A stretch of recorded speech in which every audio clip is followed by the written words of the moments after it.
Bonjour, très heureux de vous retrouver. Nous sommes le 25 octobre 2024 et c'est le 167e webinaire Second Souffle. Et aujourd'hui, on va apprendre les bases des comptes annuels, la définition et la mise en place des indicateurs financiers, les ratios et comment les interpréter, définir les axes stratégiques, réfléchir à un plan d'action. Mais avant tout, on va passer au générique.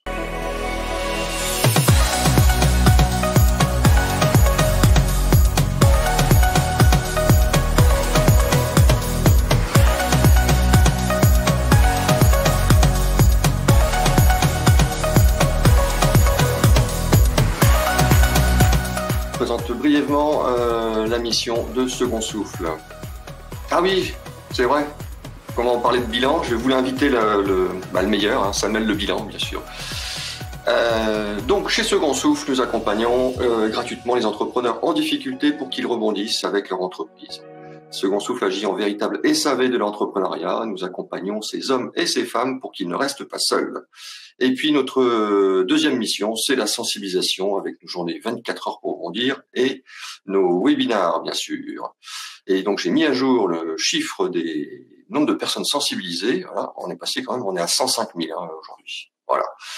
Donc, pour ceux qui viennent pour la première fois sur ce webinaire, je vous rappelle que au début, sur le site secondsouffle.org, vous verrez 3 gros boutons. Le premier, je suis en difficulté, si vous êtes un entrepreneur avec votre entreprise.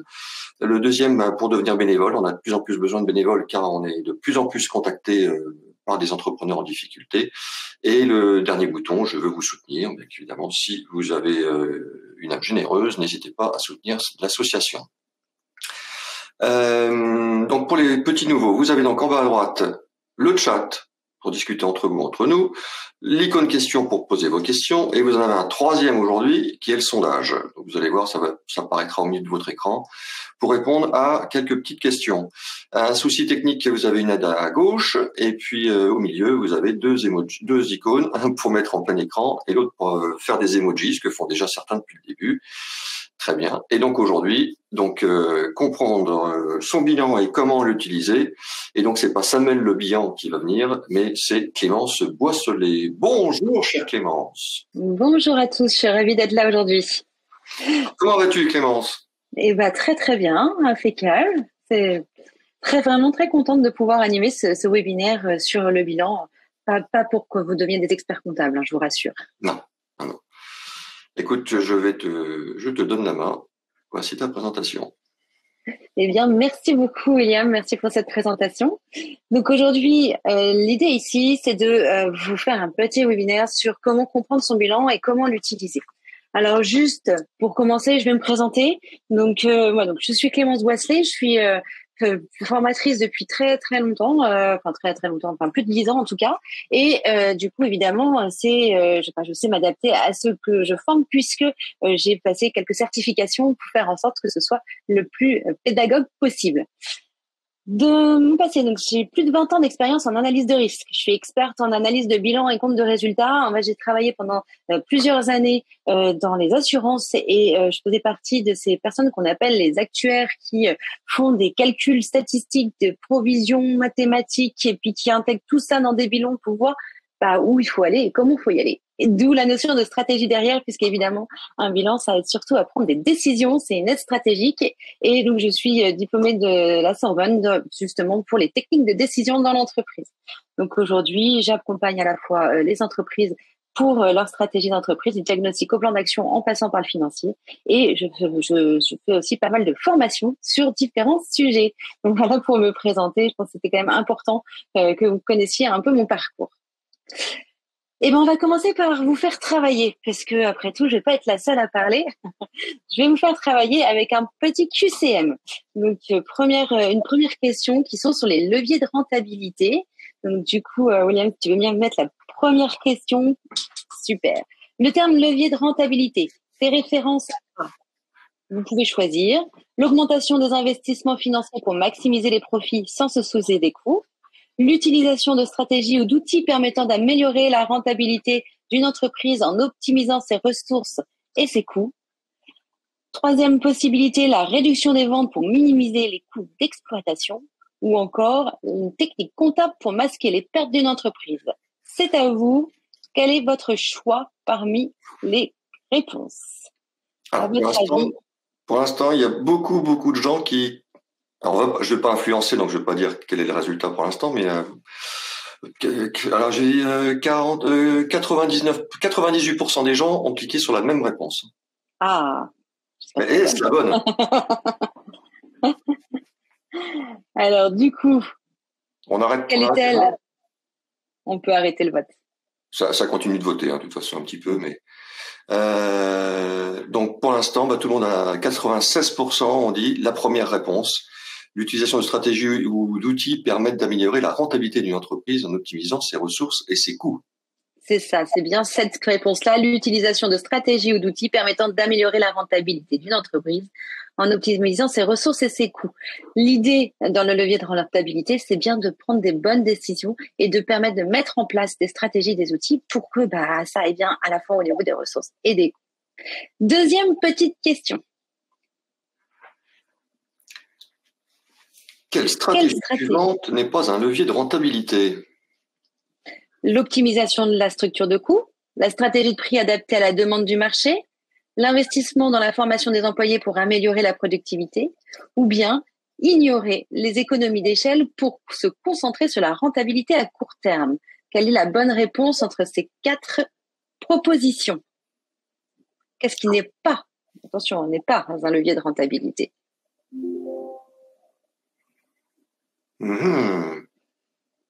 C'est un peu plus serré là. Ah. On est quand même à plus de 80% sur une réponse qui sort du lot.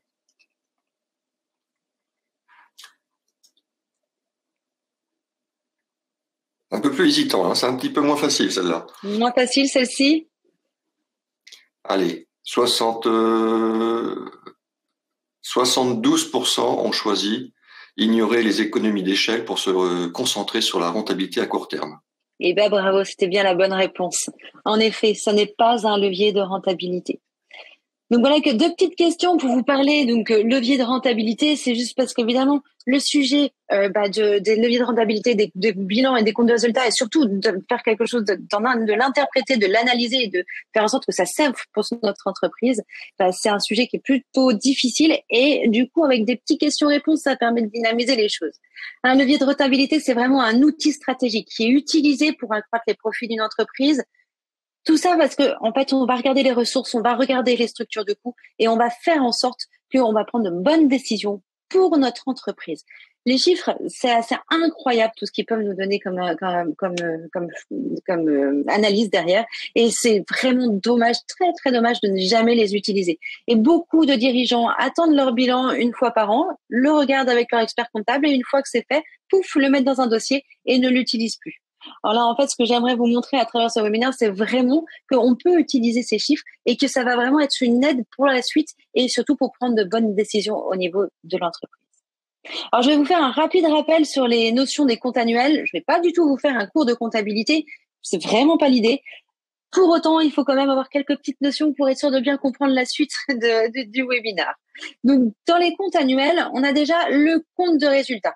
Qu'est-ce qui nous dit ce compte de résultat? C'est vraiment de façon chiffrée, ça va mettre de façon chiffrée toutes les opérations, les produits d'un côté, les charges de l'autre, et du coup, ça va nous donner le résultat, savoir si on fait du bénéfice ou si on est en perte.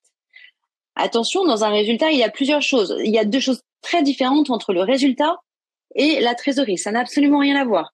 Et il y a aussi des choses complètement différentes entre le résultat que l'on a dans le compte de résultat et savoir si on arrive à payer toutes les charges avec notre chiffre d'affaires. Ce sont encore une autre chose. Il faut savoir que le résultat, ça permet de savoir si on fait des bénéfices, si on fait des pertes, et on peut le classer selon 3 choses, en résultat d'exploitation, en résultat financier ou en résultat exceptionnel. Donc là, j'ai juste vraiment pour vous donner une petite définition du compte de résultat, est-ce qu'on fait du bénéfice ou est-ce qu'on fait des pertes? La deuxième chose dont je voulais parler, c'est le SIG, le SIG, comme on l'appelle. Ici, en fait, ça va nous donner des informations importantes qui vont former le résultat. Donc, avec le chiffre d'affaires, je pense que tout le monde le connaît. Donc, c'est important de voir si, en effet, de quelle façon le chiffre d'affaires va évoluer d'année en année. Mais attention, un chiffre d'affaires qui évolue à la hausse, c'est bien. Mais si les charges évoluent plus que le chiffre d'affaires, c'est pas bien. Donc, on va aussi regarder tout ce qui se passe au niveau de la marge brute. On va regarder ce qui se passe au niveau de la valeur ajoutée. On va voir comment évoluent ces différents indicateurs. Et du coup, ça va nous permettre de regarder l'excédent brut d'exploitation. C'est vraiment un indicateur de rentabilité économique. Est-ce que ce que gagne l'entreprise va me permettre de payer toutes les charges d'exploitation de mon entreprise? Ici, j'ai marqué, c'est hors amortissement et provision. Quand on parle d'amortissement, c'est quand, par exemple, vous achetez, on va dire, un ordinateur qui coûte plus de 500 euros, on va l'amortir sur plusieurs années, on va pas l'amortir sur une année directement. Donc, il va y avoir des amortissements sur investissement et donc, du coup, qui vont diminuer derrière le résultat. Mais attention, ça ne fait pas partie des charges et donc, du coup, de l'EBE. Voilà. Et dans le SIG, nous avons du coup le résultat d'exploitation où là, il va y avoir la dotation aux amortissements, le résultat courant et le résultat net. Donc, c'était juste quelques petites notions au niveau du SIG. Et enfin, il y a le bilan, qui est encore autre chose dans les comptes annuels. Et dans le bilan, on va regarder ce qui est dû à l'entreprise et ce que l'entreprise doit.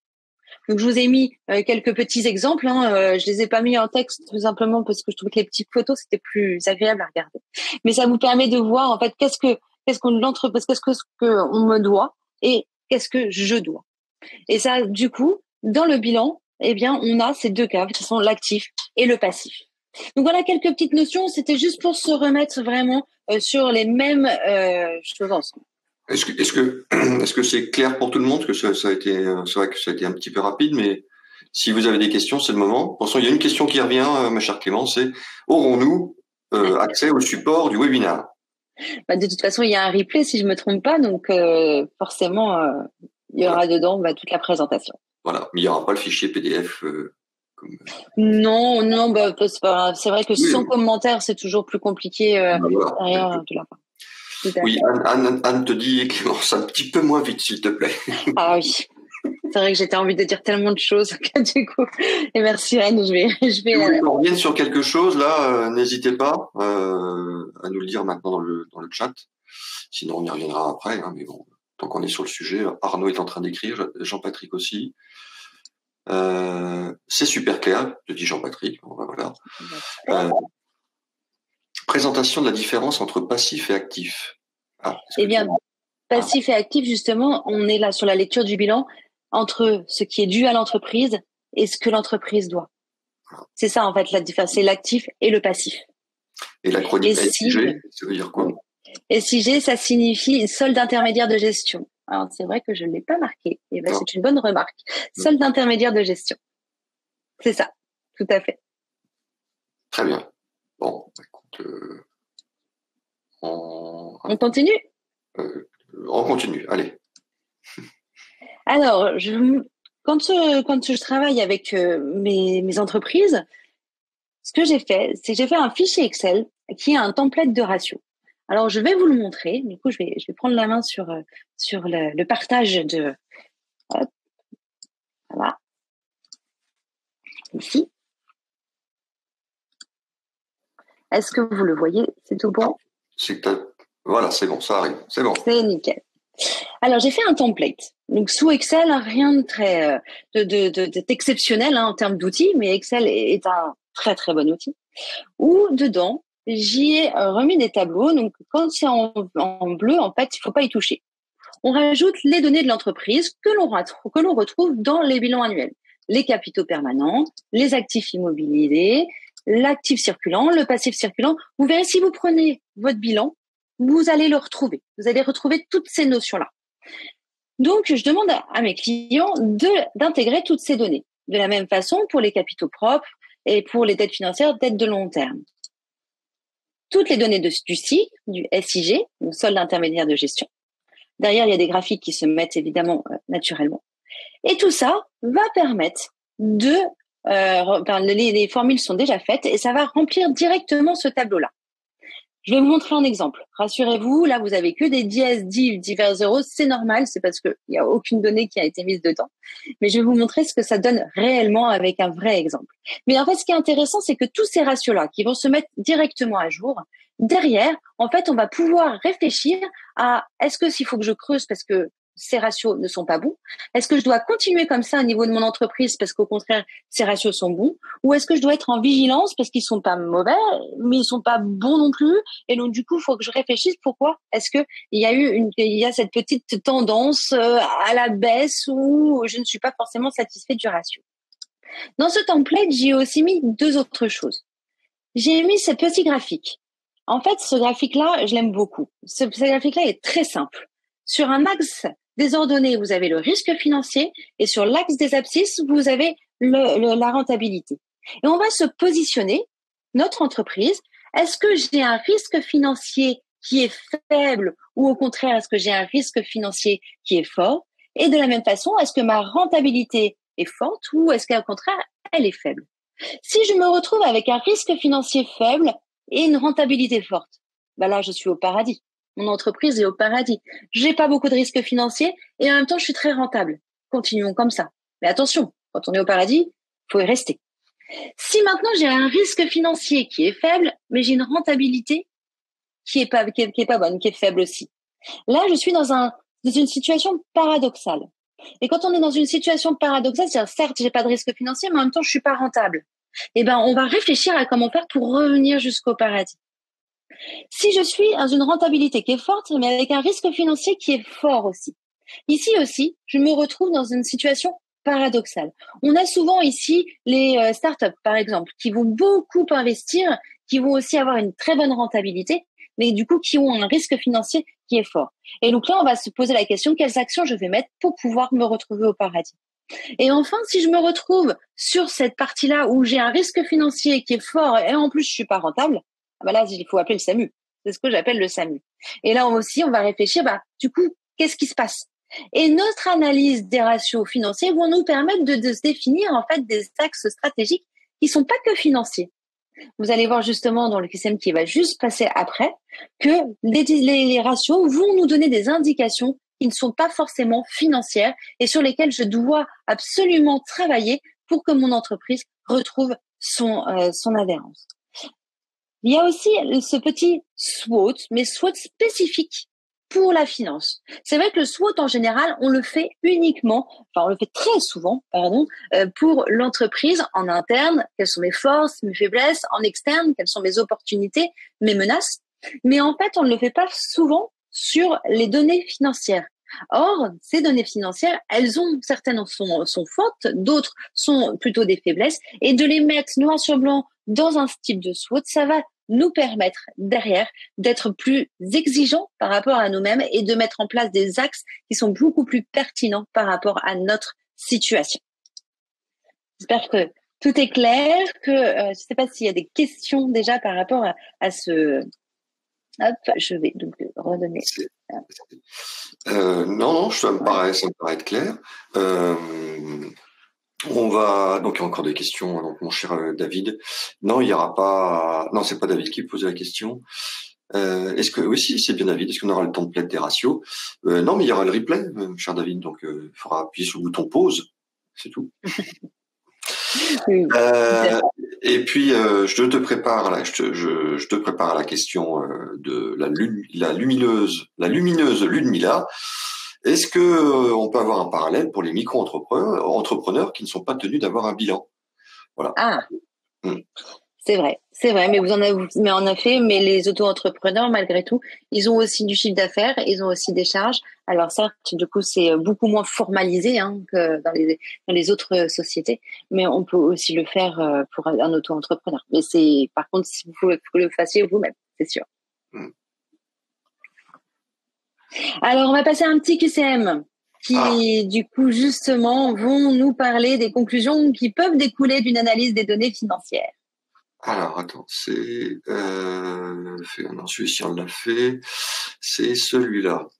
Alors, si le ratio d'endettement de l'entreprise est très élevé, quel axe stratégique serait le plus pertinent? Et là, je vois déjà tout de suite que ça cogite un peu plus avant de répondre. Ah, pour l'instant, ça va. Tout le monde va sur la même réponse. Vous aimez les webinaires Second Souffle? Alors abonnez-vous à la chaîne YouTube Second Souffle. Cliquez sur l'icône Second Souffle juste ici. Vous aimez cette vidéo? Alors dites-le moi avec un j'aime et un commentaire. Merci. Oh là, 95%, 96% sur une seule et même réponse. Et tout le monde se dit derrière, mais est-ce que j'ai cliqué sur la bonne ou pas? Donc on vous l'a pas dit, mais exceptionnellement aujourd'hui, donc tous ceux qui ont répondu juste, donc il y aura 5 sondages, hein, tous ceux qui ont répondu juste vont se voir offrir un voyage offert par Clémence. Bien sûr. Mais par contre, ce sera avec moi et mes enfants. Je suis désolée. Donc bon, allez. 95% ont répondu réduire le niveau d'endettement en réorganisant les sources de financement. Est-ce juste? C'est bon. Exactement. C'est tout bon. C'est bien ça. Un ratio d'endettement d'entreprise, donc quel axe stratégique le plus pertinent? Donc en effet, réduire le niveau d'endettement en réorganisant les sources de financement. Donc là, en effet, on arrive sur du financier, mais ça va vouloir dire aussi de réfléchir aux investissements qu'on a fait et comment on les a fait et pourquoi on les a fait et quel a été le ROI aussi derrière. On va sur la deuxième question? Allez, c'est la marge opérationnelle, hein, c'est ça? Exactement, tout à fait. Une marge opérationnelle en baisse constante pourrait pousser l'entreprise à choisir quel axe stratégique.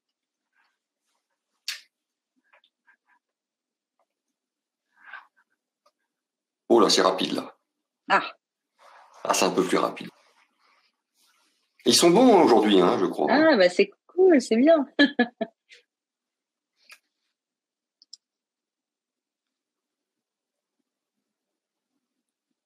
Ah, ça se disperse un peu là. Il n'y a plus que 76%, 77% qui répondent sur une seule réponse. Ah, il n'y a que 2 réponses qui sont choisies, hein. Donc, il y a un dilemme là. Et c'est moitié-moitié? Ah non, j'ai 80-20 à peu près.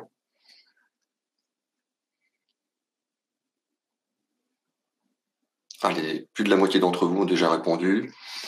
Donc, 79% ont répondu réduire les coûts d'exploitation ou revoir les processus internes pour améliorer l'efficacité opérationnelle. Eh bien, c'est bien cette bonne réponse. C'est bien cette bonne réponse. Et là, ce qui est intéressant de voir, c'est qu'en effet, on parle de coûts d'exploitation, mais on parle aussi de processus internes. On parle d'efficacité opérationnelle. Et là, on n'est pas du tout sur du financier. Les processus internes, on va être sur l'organisation au niveau de l'entreprise. Comment faire pour être pour pouvoir mieux en fait travailler ensemble et faire en sorte que ce soit le moins coûteux possible. Et donc, pourtant, la marge opérationnelle est un indicateur qui découle du bilan et des comptes de résultats. Troisième petite question. C'est parti. Alors, face à un ratio de liquidité général insuffisant, quelle stratégie serait là plus appropriée pour améliorer la situation? Donc, soit ralentir les ventes pour réduire la demande de liquidité, réduire les délais de recouvrement des créances clients et négocier des délais de paiement plus longs avec les fournisseurs, augmenter les investissements d'actifs immobiliers ou encore émettre davantage de dettes à court terme pour financer les opérations. Quelle est la bonne réponse? Tout le monde me répond la même, hein, pour l'instant. Ah non, j'ai 2% qui ont choisi une autre réponse. Non, mais ils sont très bons.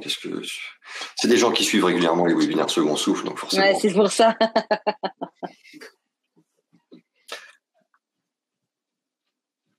Alors, du coup.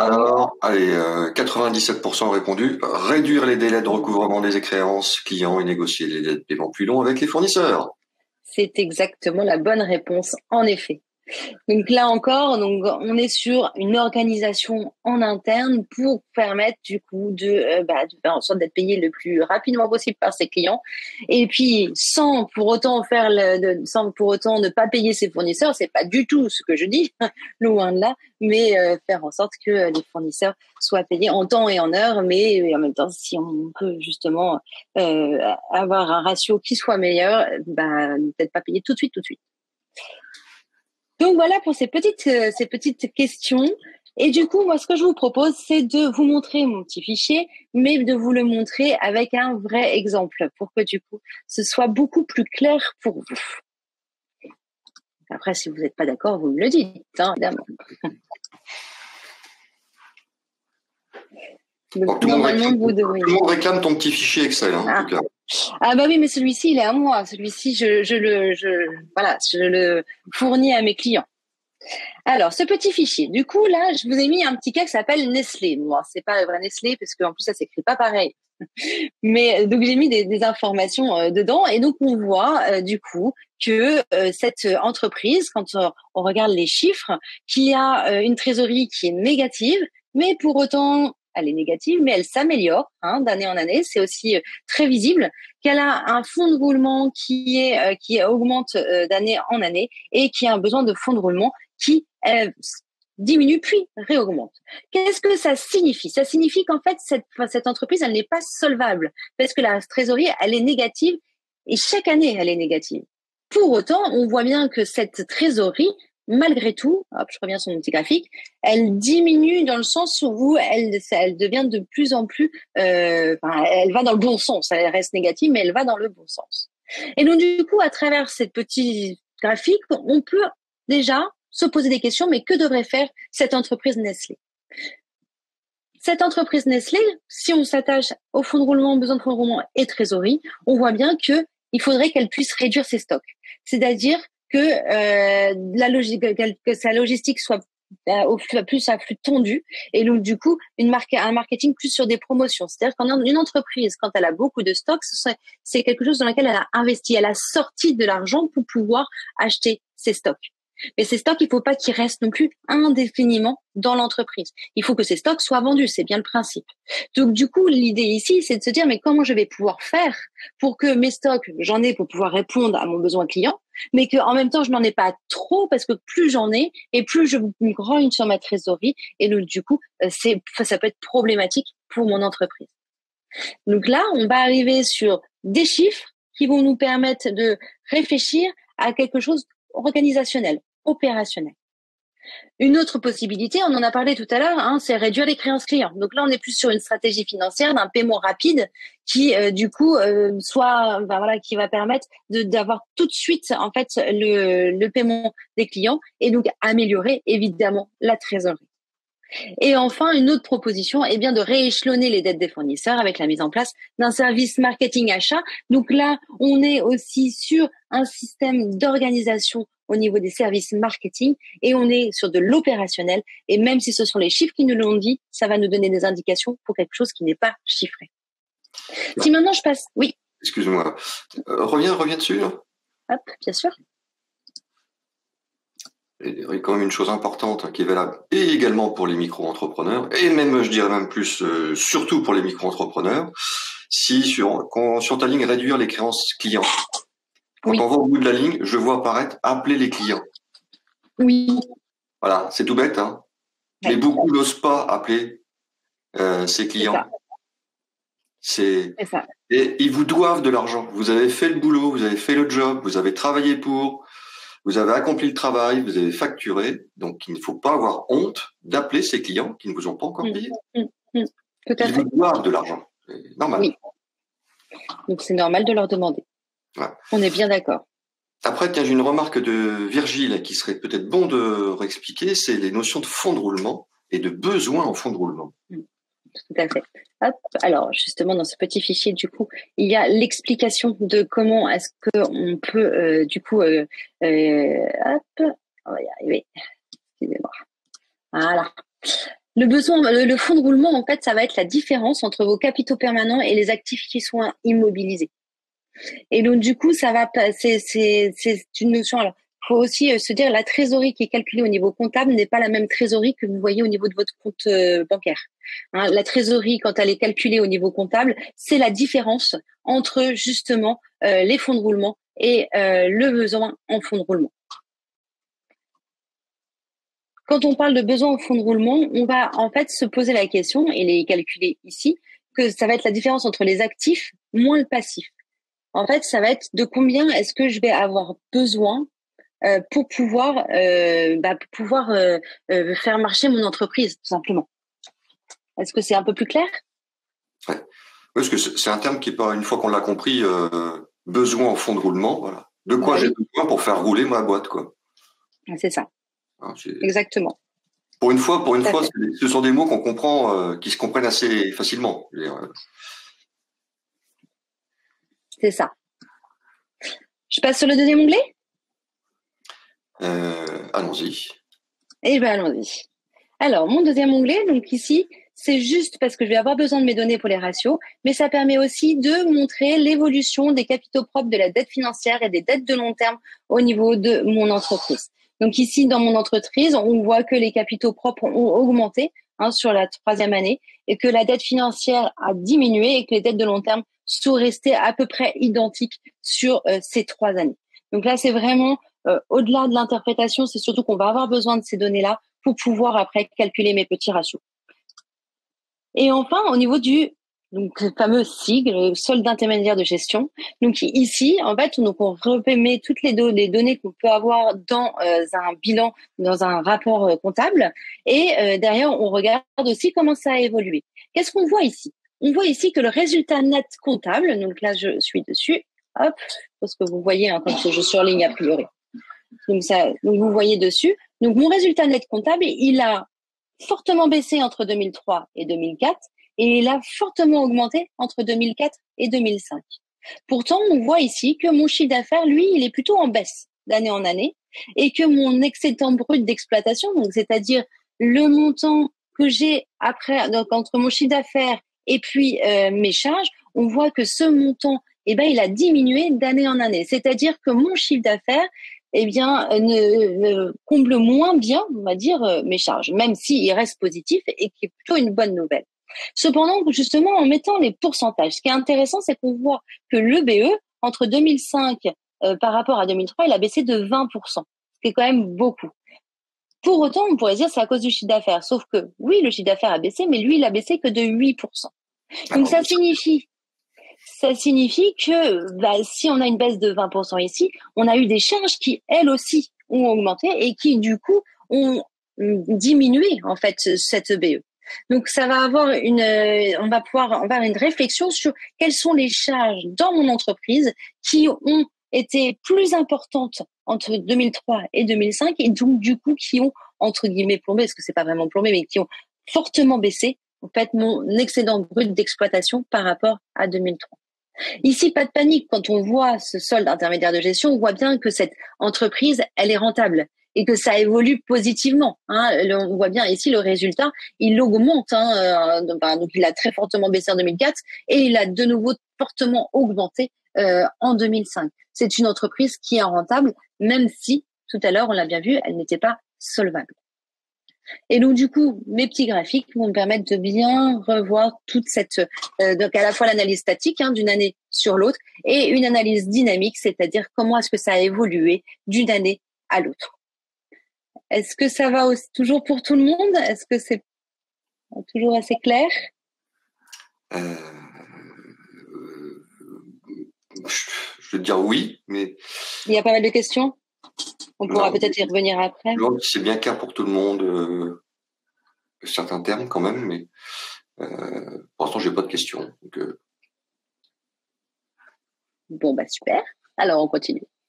Une fois qu'on a mis toute cette petite, toutes ces données qui sortent directement de vos comptes, eh bien, j'ai les ratios qui vont eux aussi directement se calculer. Donc, j'ai mes petites formules qui sont directement à l'intérieur.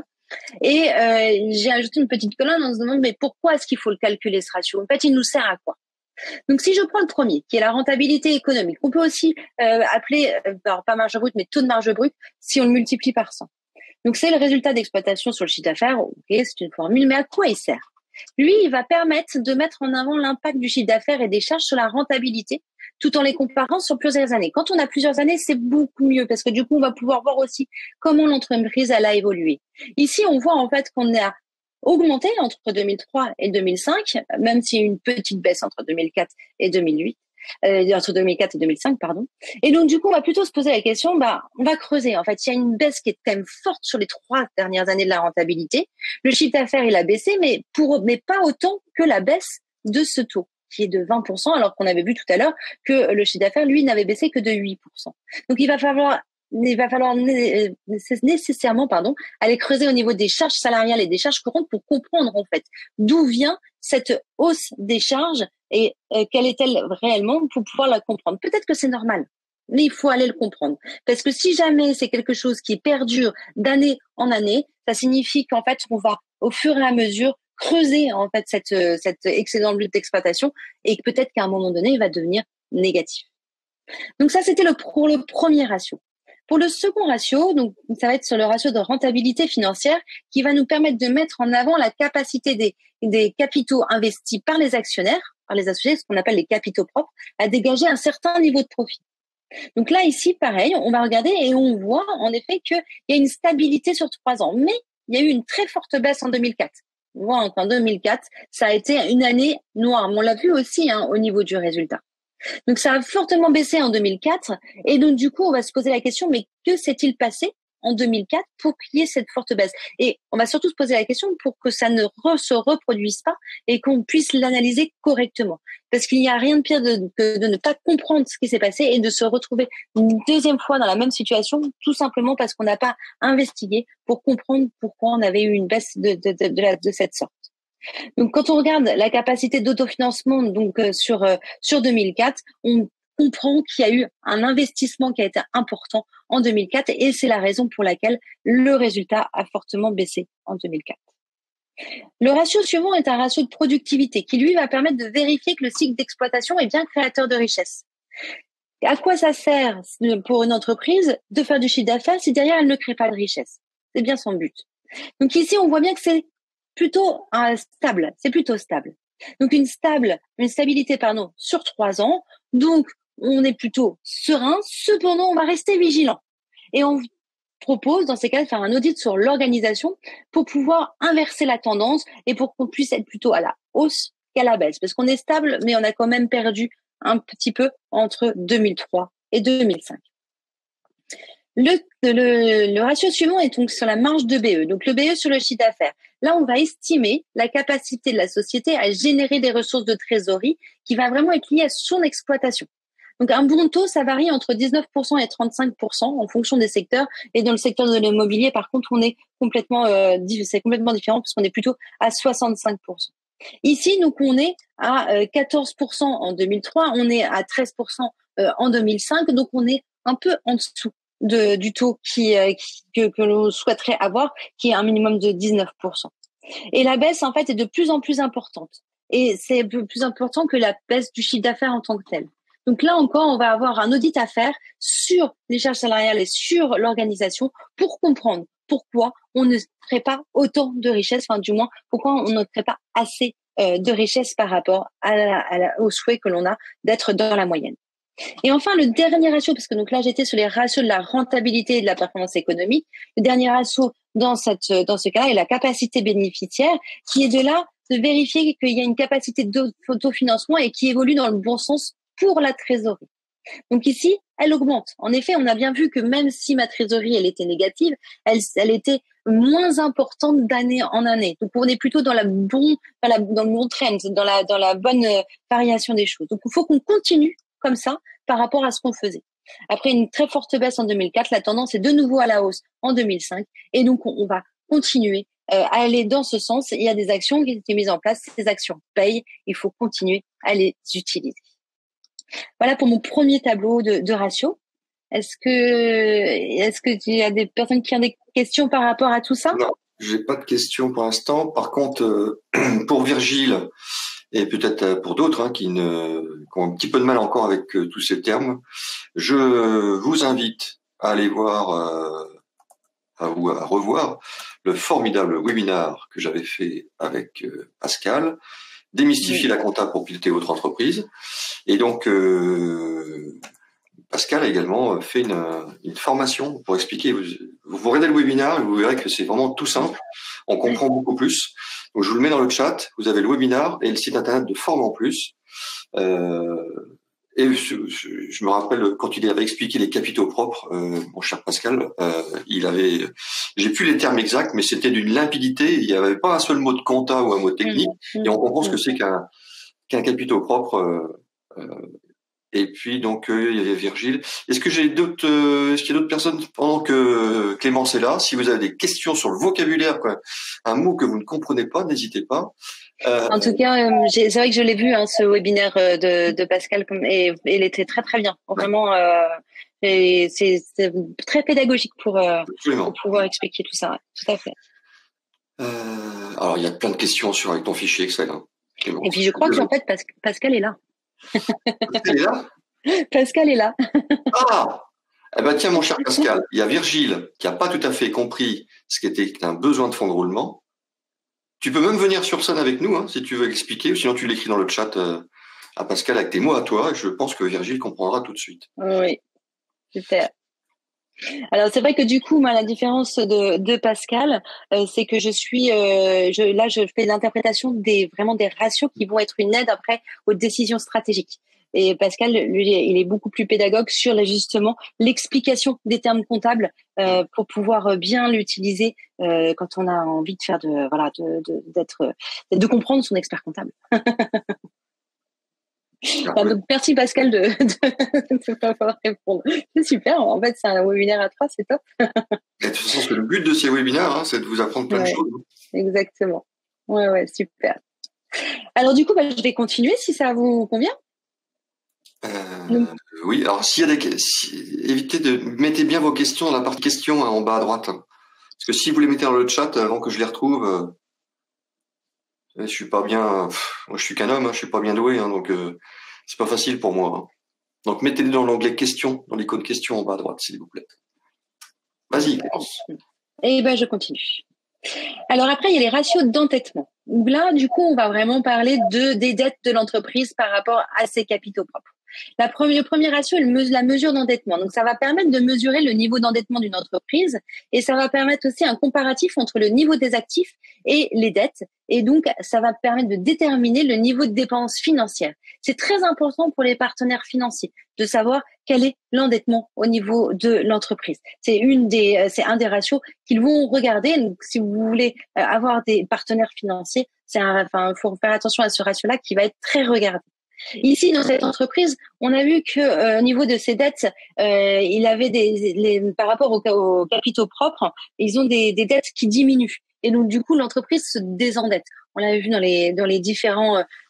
Si je reprends juste, je crois que c'était au niveau des bilans. Voilà, tout à fait. On voyait bien que les dettes financières diminuaient d'année en année. Donc, forcément, ce ratio, bien évidemment, il diminue aussi, et c'est plutôt une bonne chose. Donc du coup là, on est plutôt dans le positif. Hein, on est à continuer, on va continuer de se désendetter pour pouvoir avoir un ratio qui sera meilleur. Alors attention, là, parce que tout dépend ce que vous voulez aussi. Est-ce que vous voulez avoir des investisseurs financiers ou pas? Ça n'est pas toujours un ratio dont vous allez avoir besoin pour votre entreprise. Tout dépend toujours de ce que vous voulez faire de votre entreprise. Tout dépend de votre stratégie. Et c'est bien pour ça que j'insiste sur la notion de stratégie. Toutes ces données vont vous permettre de savoir quelle stratégie vous voulez mettre en place pour votre entreprise. Et chaque entreprise aura des idées complètement différentes parce que une stratégie, c'est à l'image du dirigeant. Le ratio suivant, donc, c'est l'appréciation des endettements à terme. Donc, celui-ci va permettre de mesurer la structure de l'endettement d'une entreprise. Et pareil, c'est une information qui va être nécessaire aux financeurs, pour l'analyse de la structuration des dettes financières.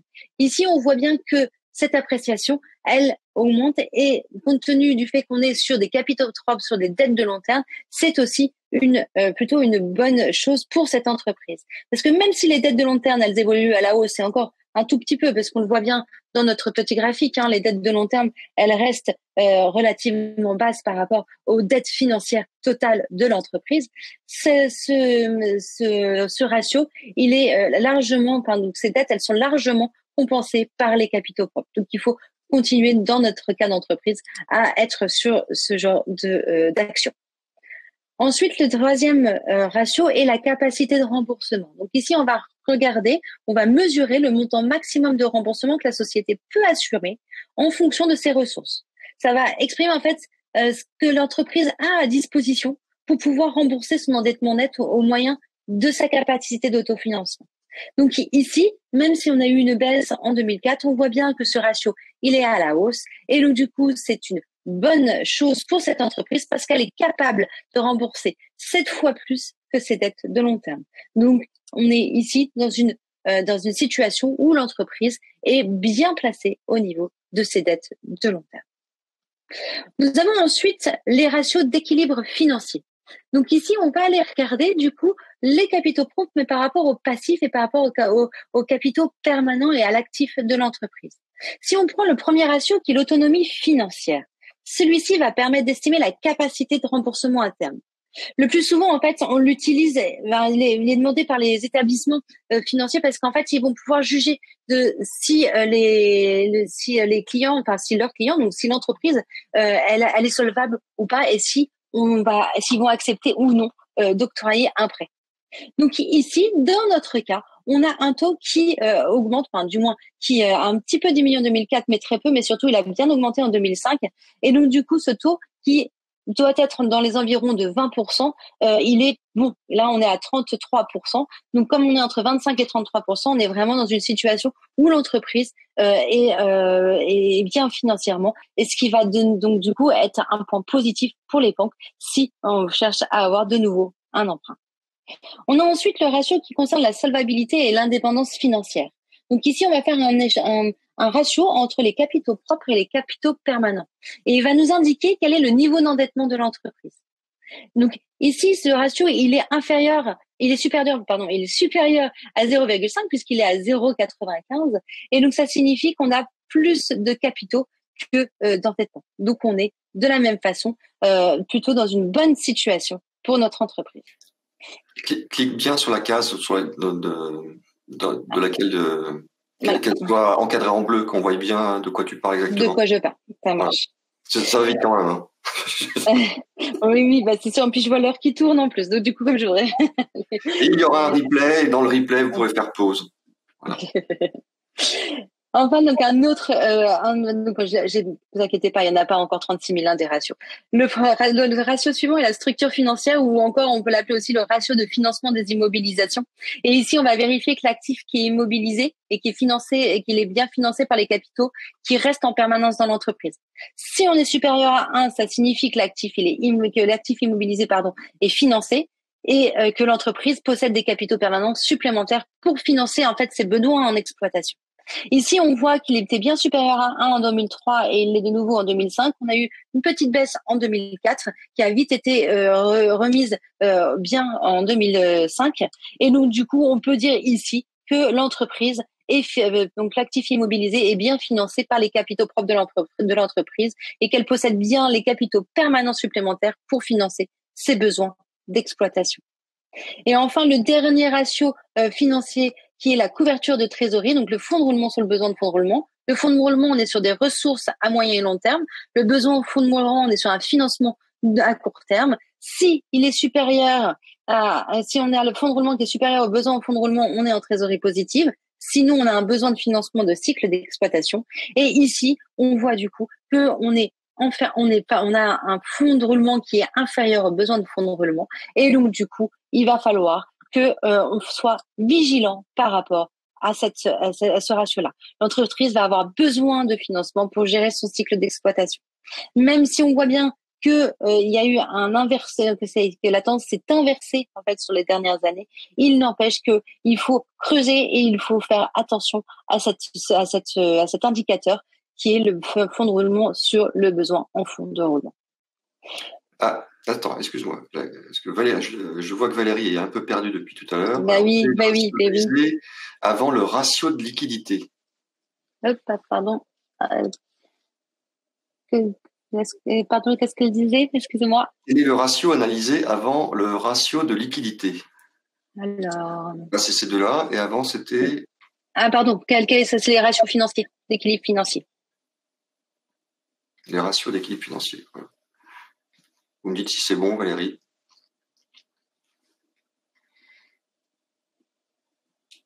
Vas-y, Clémence. Oui, c'est bon. Alors, on continue. Et donc, enfin, il y a le ratio de liquidité. où là, en fait, on va aller regarder l'actif circulant sur le passif circulant. Et en fait, il y a la liquidité générale et la liquidité réduite. Dans la liquidité réduite, on va enlever les stocks. Donc, si les résultats de ces ratios sont au-dessus de 1, ça signifie que l'entreprise, elle est solvable. S'ils sont inférieurs à 1, cela signifie que, cela indique généralement, que le besoin en fonds de roulement est négatif et que l'entreprise ne peut pas couvrir ses besoins et régler ses dettes à court terme. Donc ici, on voit que on est bon au niveau de la liquidité générale, mais par contre, au niveau des stocks, quand on enlève les stocks, on n'est pas bon.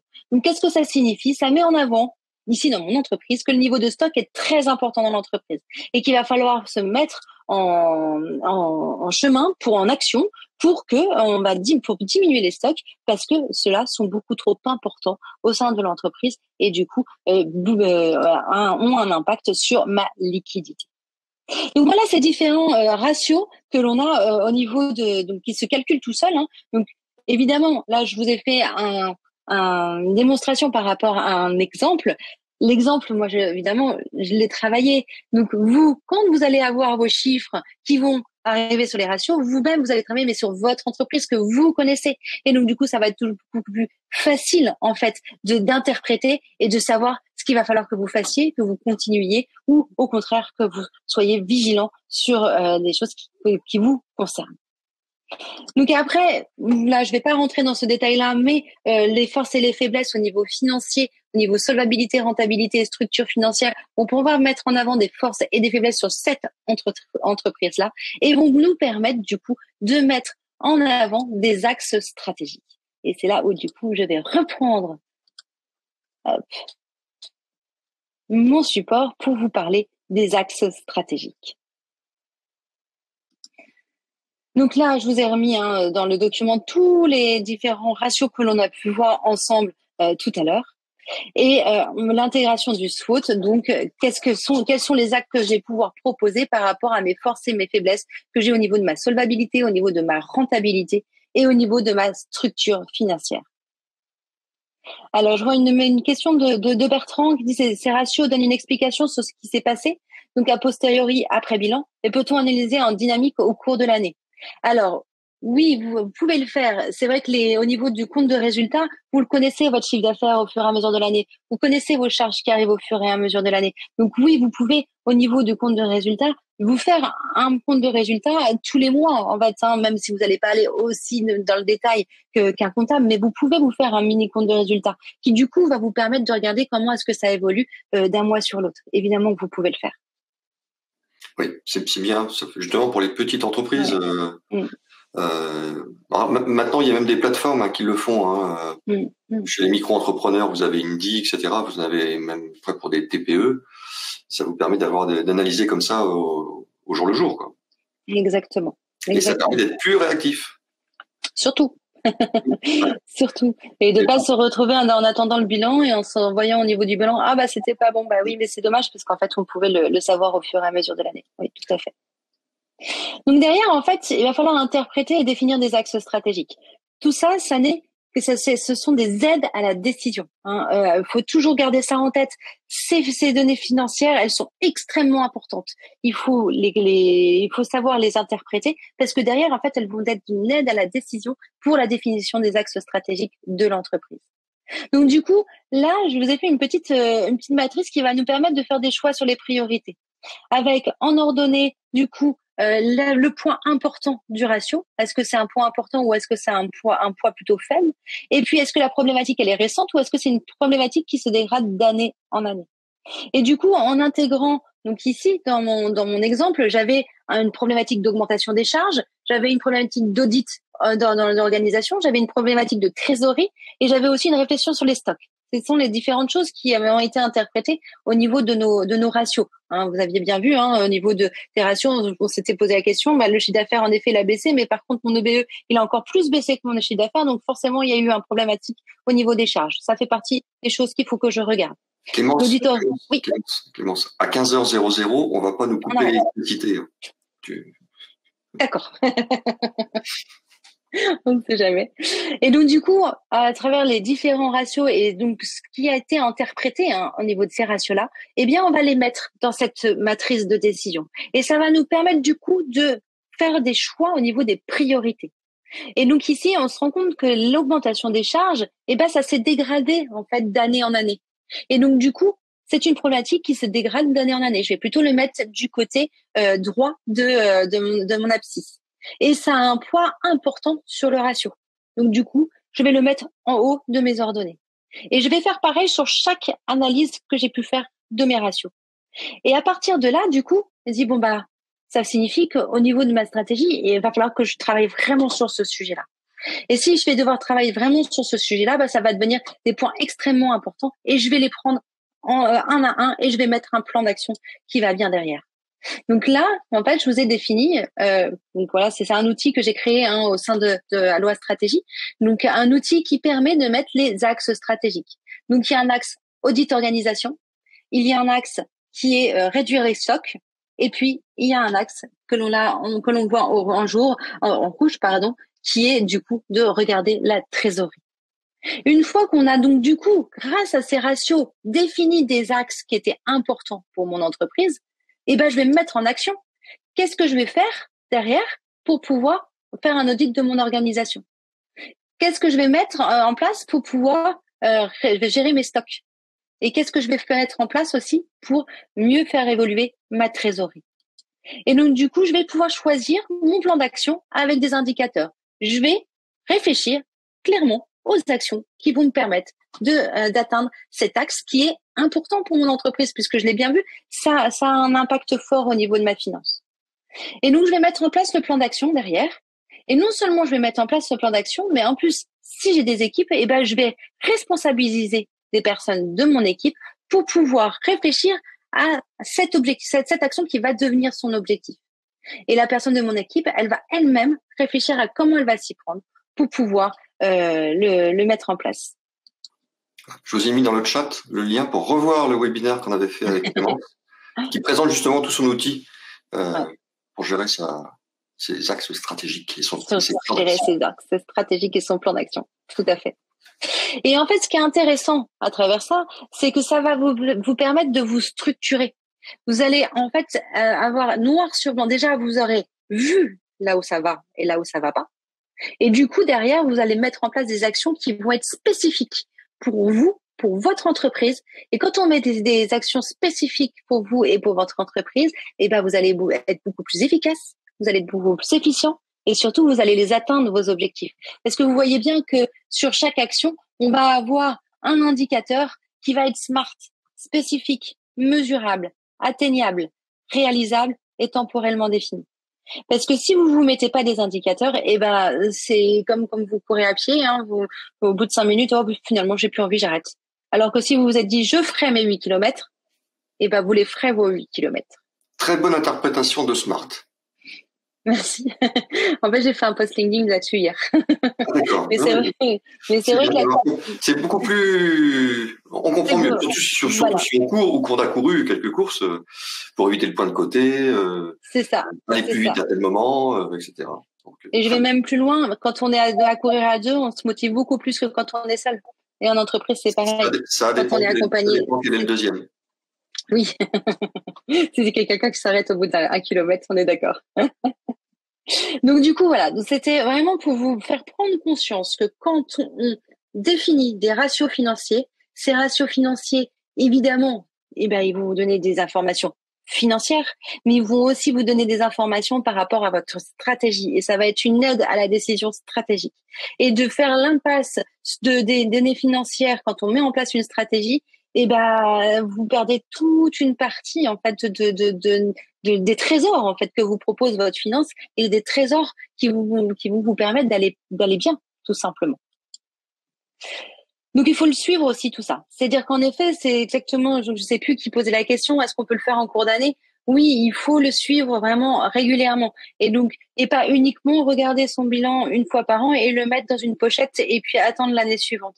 Il faut vraiment regarder d'année en année comment ça évolue. Et si on peut le faire mois par mois au niveau du compte de résultat, c'est encore mieux parce que du coup, on peut ajuster la stratégie en fonction de ce qui se passe.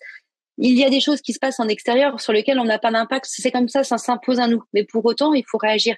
Et quand on est quand on est prêt, quand on suit, quand on a nos indicateurs, on est dans la capacité d'être agile et du coup d'aller plus vite et de réagir pour que ça aille bien. Donc voilà ce que nous avons vu. J'ai repris très rapidement la compréhension des comptes annuels. Après voilà, c'était pas le but du tout de ce webinaire-là que de faire un cours de comptabilité. Donc je suis passée assez rapidement. Merci du coup Pascal d'avoir répondu aux questions s'il y avait sur des termes du coup de comptabilité.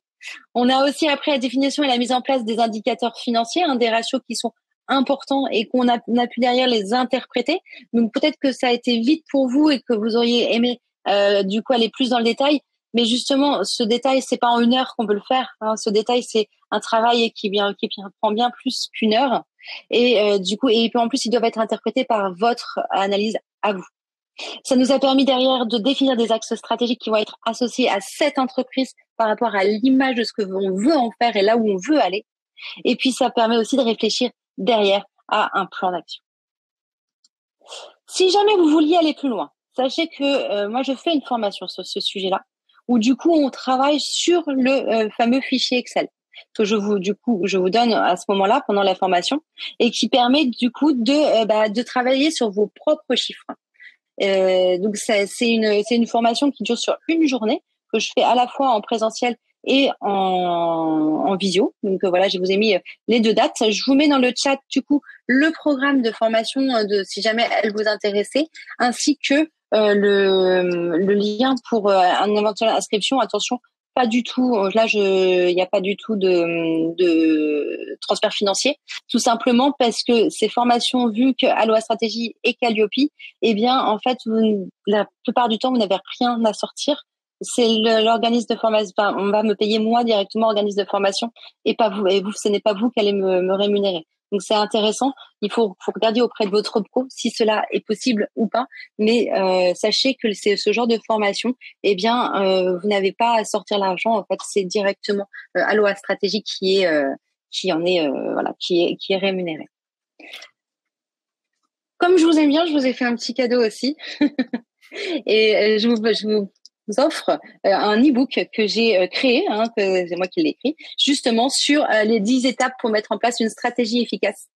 Et du coup, c'est un e-book qui fait plusieurs pages quand même, parce que j'avais envie de dire plein de choses dessus. Parce que t'as écrit des gros caractères, c'est pour ça. C'est ça, en fait, j'ai fait en caractère 50. Non, même pas.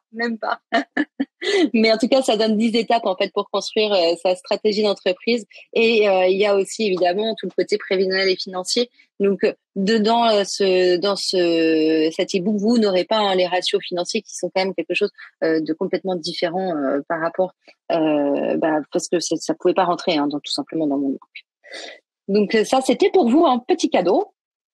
Et puis du coup, j'arrivais aux questions. Je suis presque à l'heure, William. Il n'y a aucune question.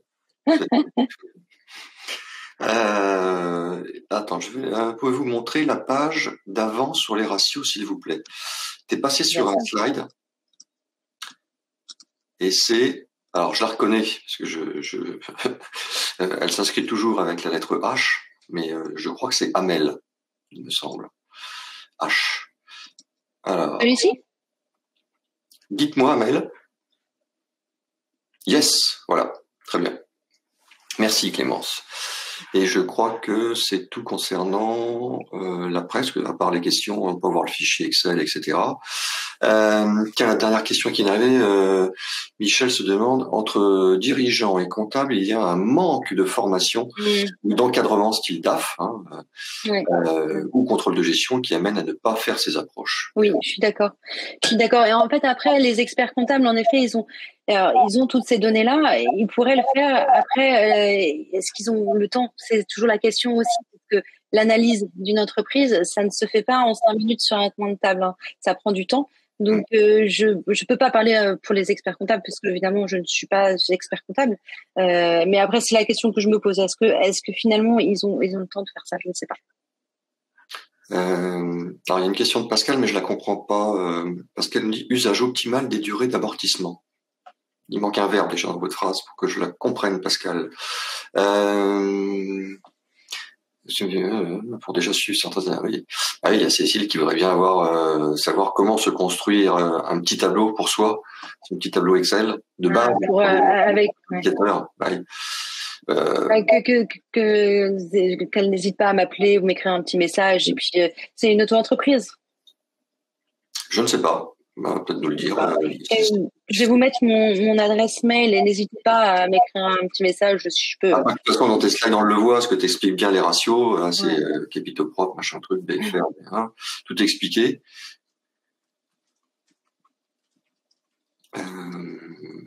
Et puis c'est tout. Alors, je vais essayer de repérer s'il y a des questions qui ont été passées dans le chat. Mais n'hésitez pas à le mettre dans questions hein, si vous avez vraiment des questions importantes avant qu'on s'arrête. Ah oui, ça c'est la bonne intervention de Bertrand. Tac, tac, tac. J'espère que Virgile, c'était un peu plus clair pour vous. Vous avez en tout cas appris des choses. Lune Millard, dis-moi, est-ce que c'était bien? Est-ce que tu as appris des choses? Voilà. Et donc Pascal, je vous ai mis tous les liens. Hein, je vous ai mis tous les liens. Je vais le dire. C'est forme-en-plus.com. Forme-en-plus.com. Si vous voulez comprendre un peu plus la comptabilité de manière très pédagogique avec Pascal, n'hésitez pas. Le jeu de la comptabilité. Très bien. Et tout à fait, c'est en amont hein, de tout ça. Et si c'est clair pour vous la comptabilité, derrière les ratios, ça partira. Mais quelquefois, il y a des grands dirigeants d'entreprise qui ne savent pas lire un bilan. Hein. Ouais. D'ailleurs, c'est pour ça que cette grosse entreprise de chocolat suisse travaille et un de tes clients. Non, là, vu sur une de tes dernières slides comment il te payait hein, avec des grands en chocolat. Alors, la semaine prochaine c'est exceptionnel, vous savez pourquoi? Parce que la semaine prochaine, le vendredi, ça tombe le 1er novembre. Et puis comme j'ai autre chose à faire un vendredi 1er novembre, qui est férié, eh bien on fera le webinaire le jeudi 31 octobre. Voilà, le jour d'Halloween. Ah bah tiens, je vais peut-être me déguiser. On retrouvera un autre Pascal, coach celui-ci, aligner valeurs et actions pour performer. Voilà, et ça, je l'ai encore vu il y a pas longtemps, des gens qui montent des boîtes du jour au lendemain. Ils montent une micro-entreprise pour vendre du poisson, et puis manque de peau, c'est quelqu'un qui aime pas du tout le poisson. Alors, il y a quelque chose qui va pas. Il faut quand même s'aligner dans ces valeurs qui vous correspondent pour que votre entreprise corresponde à ces mêmes valeurs. Sinon, ça matche pas et ça risque de ne pas marcher du tout. Ensuite, nous aurons, on parlera de marque, droit des marques. Ensuite, on parlera de la programmation neurolinguistique. Donc, ces 2 webinaires ne sont pas encore prêts. Par contre, le suivant est déjà prêt. Et c'est le 22 novembre. Voilà. La formation professionnelle, un levier de croissance. Voilà. Vous pouvez former vos salariés ou vous-même également. Et ça peut vous apporter plein de choses. On verra ça donc le 22 novembre. Et comme d'habitude, à la fin de ce webinaire, vous serez redirigé vers le site Second Souffle et vous verrez pour l'instant uniquement celui de la semaine prochaine pour vous inscrire. Très intéressant. Oui, déguise-toi, dit Stéphanie. J'ai eu peur, j'ai cru qu'elle avait écrit oui, déshabille-toi. Mais non. Bon, merci ma chère Clémence. Merci beaucoup à tout le monde. Et puis, encore ravi d'être là. Ouais, je te dis à très bientôt. Avec plaisir. Puis à très bientôt dans la vraie vie. Et puis, nous vous souhaitons un très bon week-end. Et on se dit non pas à vendredi prochain, mais à jeudi prochain, 14h. Bye bye. Au revoir tout le monde.